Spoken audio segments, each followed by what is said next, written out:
Video में मैंने आपको क्लास के बारे में बताया था, आखिर क्लास क्या होती है HTML में और उसका यूज़ हम कैसे CSS से करते हैं और कैसे हम जावास्क्रिप्ट में उसका यूज़ करके अपने किसी भी एलिमेंट को मैनिपुलेट कर सकते हैं। वो सब मैंने आपको इससे पहले वीडियो में बताया था।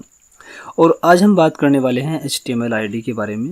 HTML ID के बारे में पिछले लेक्चर में थोड़ा सा मैंने बताया था और क्लियरली इस लेक्चर में आपको बता दूंगा।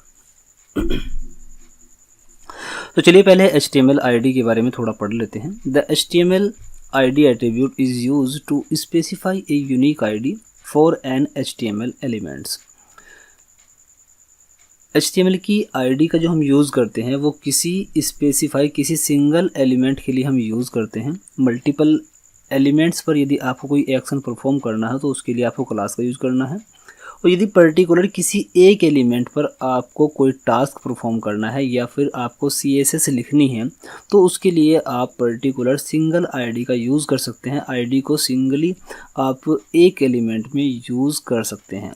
एक से ज़्यादा एलिमेंट में आप एक ID को सेम ID नाम को यूज़ नहीं कर सकते। जबकि मैंने इससे पहले लेक्चर में जब क्लास पढ़ाई थी तो क्लास को आप एक से ज़्यादा एलिमेंट में यूज़ कर सकते हैं, ID को नहीं कर सकते हैं। ठीक है, ID को यदि आप करोगे तो क्या प्रॉब्लम होने वाली है मैं आपको अभी प्रैक्टिकल में दिखाने वाला हूँ।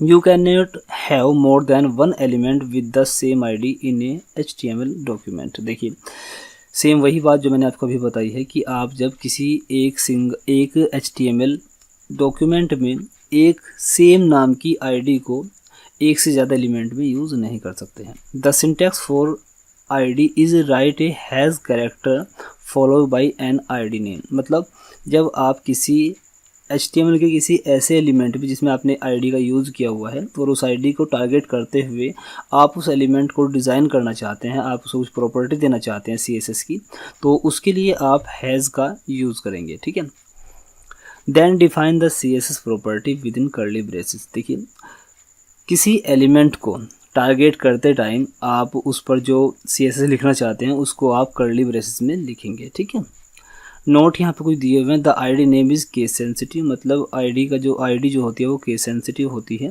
यदि आपने ID डिक्लेयर करते समय आपने किसी कैपिटल लेटर का यूज़ किया है तो उसको टारगेट करते समय भी आपको कैपिटल लेटर का यूज़ करना होगा।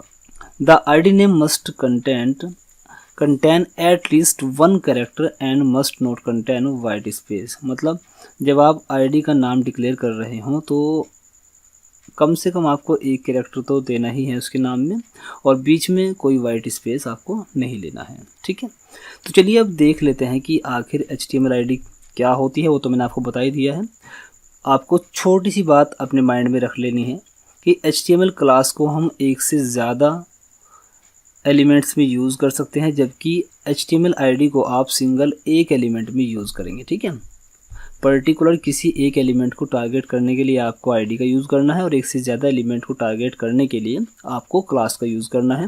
यदि आपने क्लास के बारे में नहीं पढ़ा है तो हमारा इससे पहला लेक्चर है वो देखिए, मैंने उसमें क्लास के बारे में प्रॉपरली फुल एक्सप्लेनेशन दिया हुआ है। ठीक है, चलिए अब यहाँ पर ID का यूज़ कर लेते हैं। देखिए मैं यहाँ पर एक पहले की तरह पैराग्राफ लिखूंगा जिसकी ID में अब की बार सेम दूंगा। देखिए प्रॉब्लम क्या क्या होने वाली है, क्लास और ID में क्या डिफरेंस है वो भी आपको समझ में आ जाएगा। ठीक है, मैं यहाँ पर एक पैराग्राफ लिखता हूँ जिसकी मैं ID अब की बार देता हूँ पैरा। ओके, ये मैंने ID दे दी पैरा और ये हो गया हमारा पैराग्राफ बंद।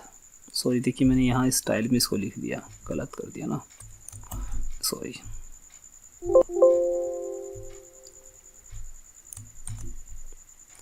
और ये हो गया हमारा पैराग्राफ बंद और यहाँ पर मैं लिखता हूँ फर्स्ट पैराग्राफ। ओके, और इसको मैं यहाँ से कॉपी कर लेता हूँ।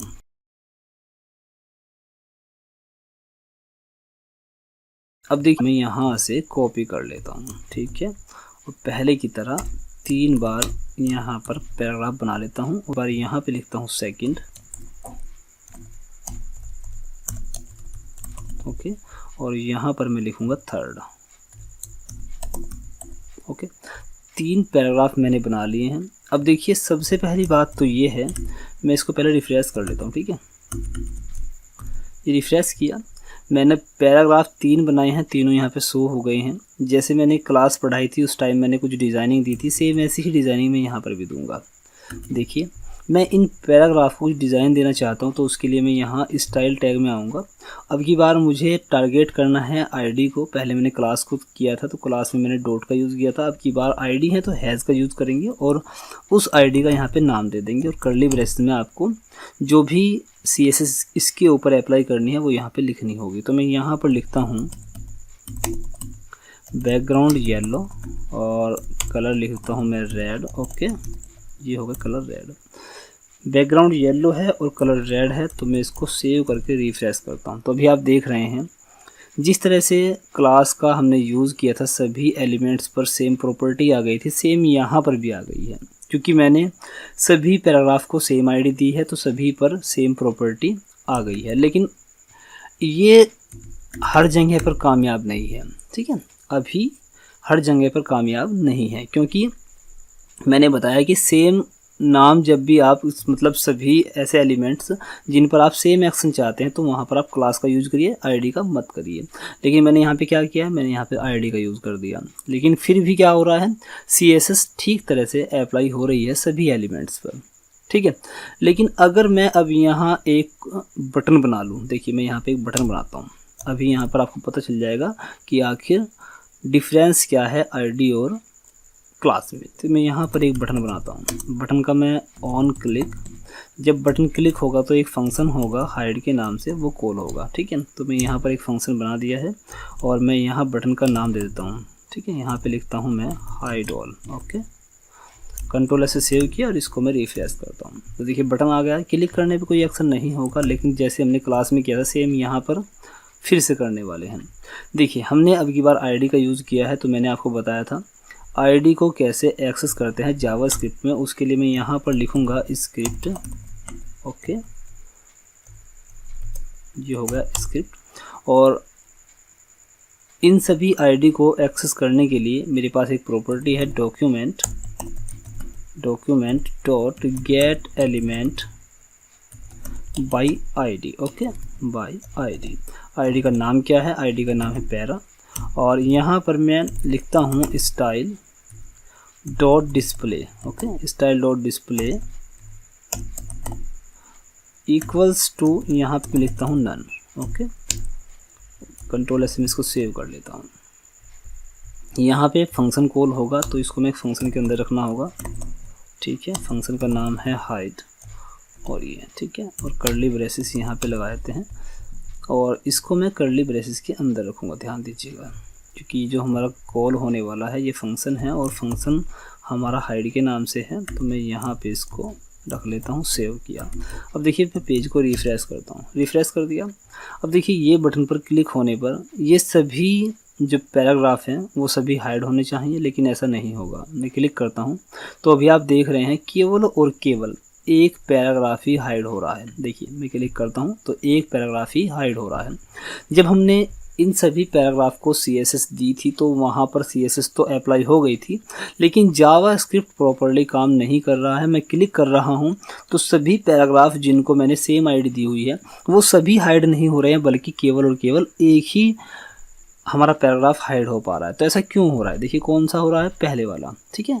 क्योंकि मैंने बताया है कि आईडी पर्टिकुलर किसी एक एलिमेंट को ही देनी है, किसी एक एलिमेंट को टारगेट करने के लिए हम आईडी का यूज़ करेंगे। यहाँ पर हमने क्या किया, हमारी गलती ये है, हमने 3 पैराग्राफ को सेम आईडी दी है और इन तीनों पैराग्राफ को सेम आईडी देने के बाद उस आईडी को हम एक्सेस कर रहे हैं जावास्क्रिप्ट में। तो हो क्या रहा है, केवल और केवल पहला पैराग्राफ ही हाइड हो पा रहा है, पहले पैराग्राफ पर ही एक्शन परफॉर्म हो पा रहा है, ठीक है। तो ये डिफरेंस है क्लास में और आईडी में, ठीक है। तो मैंने जैसे बताया है एक बार फिर से रिपीट कर देता हूँ, ठीक है, ध्यान से समझ लीजिएगा। आईडी पर्टिकुलर किसी एक एलिमेंट को एक्सेस करने के लिए हम यूज़ करते हैं। यदि आपको CSS अप्लाई करनी है उसी एलिमेंट पर तो हैज़ का यूज़ करके स्टाइल टैग में जाएंगे और हैज़ का यूज़ करेंगे और उस आईडी का नाम लिखेंगे और कर्ली ब्रेसेस में उस आईडी नाम के एलिमेंट पर आप किस प्रकार की डिज़ाइनिंग या किस प्रकार की CSS अप्लाई करना चाहते हैं वो वहाँ पर आपको कर्ली ब्रेसेस में लिख देनी है। ठीक है। टारगेट करने के लिए जावास्क्रिप्ट में आपको लिखना है document.getElement by ID और ID का नाम लिख के आपको जो भी जावास्क्रिप्ट का एक्शन उस पर परफॉर्म करना है वो आप लिख देंगे। सिंपली सी बात आपको यही नोट रखनी है कि पर्टिकुलर किसी एक एलिमेंट को एक्सेस करने के लिए ही हम ID का यूज़ करते हैं। ठीक है, आपने यहाँ पे देख भी लिया है। अब देखिए, मैं यदि यहाँ पर एक चीज़ और आपको समझा दूँ, ध्यान दीजिएगा। अब मान लीजिए मैं देखिए यहाँ पर एक काम करता हूँ, इनको अलग अलग आईडी देता हूँ। ठीक है, यहाँ पर आईडी 2 हो गई और यहाँ पर आईडी मैं 3 दे देता हूँ। कंट्रोल से सेव करेंगे और अब इस पेज को रिफ्रेश करेंगे तो आप देख सकते हैं मैंने पैरा के नाम से पहली जो आईडी थी उसको डिज़ाइन भी दिया गया, क्योंकि CSS में उसकी डिज़ाइनिंग की थी, और नीचे दूसरी प्रॉपर्टी है। ठीक है, यहाँ पर मैंने इसकी आईडी दूसरी दी है, यहाँ पर इनकी आईडी दूसरी है। मैं इसको क्लिक करूँगा तो पहला ही एलिमेंट यहाँ से हाइड होगा, क्योंकि मैंने पैरा को एक्सेस किया हुआ है। देखिए मैंने यहाँ पे क्या लिखा है, पैरा लिखा है।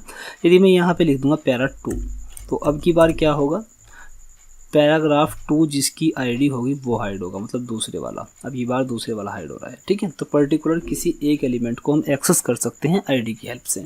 ठीक है, उम्मीद करता हूँ ये वीडियो आपको पसंद आया होगा। वीडियो पसंद आए तो वीडियो को यार लाइक ज़रूर करिएगा। जिन लोगों को वीडियो पसंद आया है वो हमें कमेंट में यस लिखकर ज़रूर रिप्ले करें, और जिन लोगों को वीडियो पसंद नहीं आया है तो वो नो लिखकर रिप्ले कर सकते हैं।